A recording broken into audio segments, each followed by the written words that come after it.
optimis penuhi target di Piala Asia 2023. Sadil minta pemain timnas Indonesia turuti mau Sinteyong. Yang terakhir, reaksi Jay Itzes usai tiba di Jakarta jelang ambil sumpah WNI. Simak selengkapnya di sini bersama saya untuk Anda.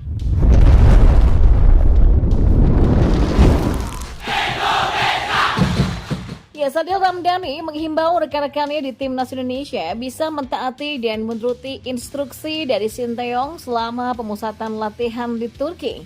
Saat ini pemain Timnas Indonesia sedang menjalani pemusatan latihan di Antalya, Turki. Pemain Timnas mulai berlatih di negeri 1000 masjid tersebut sejak 21 Desember lalu. Ya, pemain Timnas Indonesia mengawali latihan setelah libur Natal di gimnasium dan ini merupakan bagian penguatan otot agar bisa tampil prima dalam pertandingan 90 menit. Saya harap semua pemain bisa mentaati atau menuruti apa yang disampaikan pelatih untuk sesi latihan gym, kata Sadil. Ya, dalam 2 hari terakhir, sesi pemusatan latihan skuad Merah Putih di Turki mendapatkan cibiran publik. Ini karena ada pemain yang mengunggah foto sedang masak mie instan di dalam kamar hotel.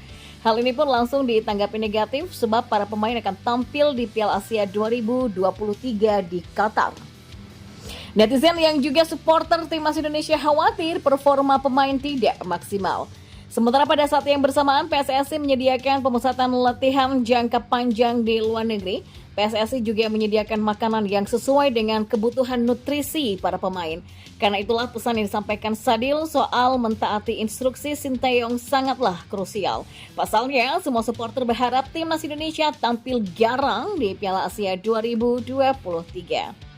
Di informasi selanjutnya, ya, pelatih Timnas Indonesia Sinteyong optimistis memenuhi target di Piala Asia 2023. Dia punya alasan kenapa begitu yakin menjelang turnamen tersebut. Ya, PSSI menargetkan Timnas Indonesia minimal melaju sampai 16 besar dan inilah target yang belum pernah digapai oleh tim Garuda sepanjang keikutsertaan di kejuaraan ini. Dalam 3 kesempatan sebelumnya pada tahun 1998, di 2004 dan 2007, Indonesia selalu mentok di fase grup. Terlebih pada edisi kali ini, Indonesia berada di grup D yang juga dihuni oleh 2 mantan juara yaitu Jepang dan Irak serta rival di ASEAN mereka yaitu Vietnam. Dan untuk bisa lolos ke babak 16 besar, tim Garuda harus mampu finish di 2 besar grup atau minimal menjadi salah satu dari 4 runner-up terbaik. Bukanlah perkara yang mudah. Namun Sinteyong tetap optimis. Keyakinan itu terpatri usai melihat perjuangan armadanya dalam melahap semua menu yang diberikannya dalam pemusatan latihan atau TC di Antalya, Turki sejak 20 Desember lalu. Pelatih asal Korea Selatan itu juga sudah secara detail mempersiapkan pola latihan untuk mendongkrak performa timnya untuk turnamen nanti.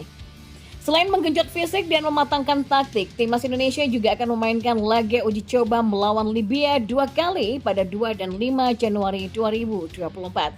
Kemudian pasukan Sinteyong akan terbang ke Doha, Qatar untuk menjajal Iran dalam uji coba pada 9 Januari 2024. Setelah itu, Timnas Indonesia akan memulai perjuangannya di Piala Asia 2023 melawan Irak di Stadion Ahmed bin Ali Al Rayyan pada 15 Januari nanti. Kemudian, tim Garuda akan meladeni Vietnam di Stadion Abdullah bin Khalifah Doha pada 19 Januari 2024 dan melawan Jepang di Stadion Al Tumama Doha pada 24 Januari 2024. Dan informasi yang terakhir, ya, calon pemain naturalisasi Timnas Indonesia Jay Itzes sudah tiba di Jakarta pada Rabu 27 Desember. Jay Itzes mengaku tidak sabar untuk menjalani pengambilan sumpah menjadi warga negara Indonesia. Saya sangat senang dan antusias menyambut hari esok. Akhirnya saya bisa menyelesaikan semua prosesnya. Ya, saya sangat tidak sabar menunggu hari esok, kata Itzes pada Rabu. Sejatinya bukan hanya Itzes yang diundang menjalani upacara sumpah WNI, namun juga Nathan Choaon.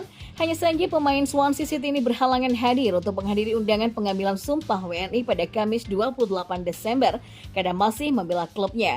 Proses naturalisasi Itzes pun berlangsung singkat.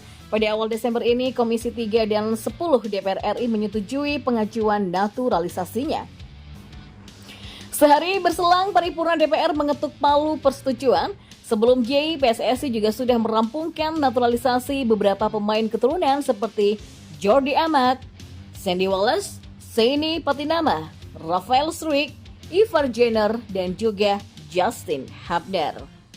Ya, Persatuan Sepak Bola Seluruh Indonesia atau PSSI sedang membentuk timnas Indonesia yang tangguh guna tampil di kejuaraan internasional serta memperbaiki peringkat Indonesia di ranking FIFA. Program naturalisasi pemain keturunan menjadi salah satu upaya yang dilakukan. Nah, kualitas dan proses naturalisasi pemain juga terus diperketat. Hal ini yang sedang dilakukan oleh PSSI. Kementerian Pemuda dan Olahraga sedang memantau proses naturalisasi yang diajukan oleh PSSI. Menpora Dito Aryo Tejo menjelaskan proses naturalisasi pemain harus merupakan keturunan pertama atau kedua berdarah Indonesia. Ia menambahkan pembinaan pemain lokal juga diperhatikan agar tercipta kombinasi untuk bisa memperkuat Indonesia. Sementara itu pengamat sepak bola Tommy Welly mengatakan PSSI jangan terlalu fokus pada prestasi timnas Indonesia saja, tetapi harus bertanggung jawab kepada sepak bola secara menyeluruh, termasuk mengembangkan kompetensi di tanah air. Ya, pelatih Malaysia Kim Pan-gon marah usai Arab cancel uji coba. Ya, Kim Pan-gon mengaku sangat kecewa dengan batalnya laga uji coba antara Malaysia versus Arab Saudi menjelang Piala Asia 2023. Awalnya pertandingan uji coba ini akan berlangsung pada 4 Januari, namun laga persahabatan ini akhirnya dibatalkan karena permintaan Roberto Mancini selaku pelatih Arab Saudi. Ya, sudah tentu tidak cukup hanya satu pertandingan persahabatan menjelang Piala Asia. Saya sangat kecewa, namun kita akan berusaha untuk mengatasinya, kata Pan-gon. Dasnya tak ada lagi negara yang bisa menjadi calon lawan. Karenanya Pan-gon meminta Federasi Sepak Bola Malaysia atau FAM mencari klub yang bisa diajak latih tanding. Presiden FAM Datuk Hamidin Muhammad Amin memastikan bakal mencari lawan tanding. Ia pun berjanji akan mencari lawan kuat yang cocok untuk persiapan tampil di Piala Asia 2023 nanti. Skuad akan bertolak pada 1 Januari dan kalau dapat pada 4 Januari tim nasional akan bertanding dengan salah satu klub sepak bola, kata Hamidin pada Selasa malam. Ya, di Piala Asia 2023, Malaysia tergabung di grup A bersama Korea Selatan, Bahrain, dan Jordania. Meski berada di grup berat, Pan-gon percaya diri timnya akan lolos ke babak 16 besar. Saat ini skuad Harimau Malaya sedang menjalani pemusatan latihan di dalam negeri saja. Sebanyak 26 pemain atau jumlah maksimal pemain yang bisa dibawa ke Qatar telah diumumkan.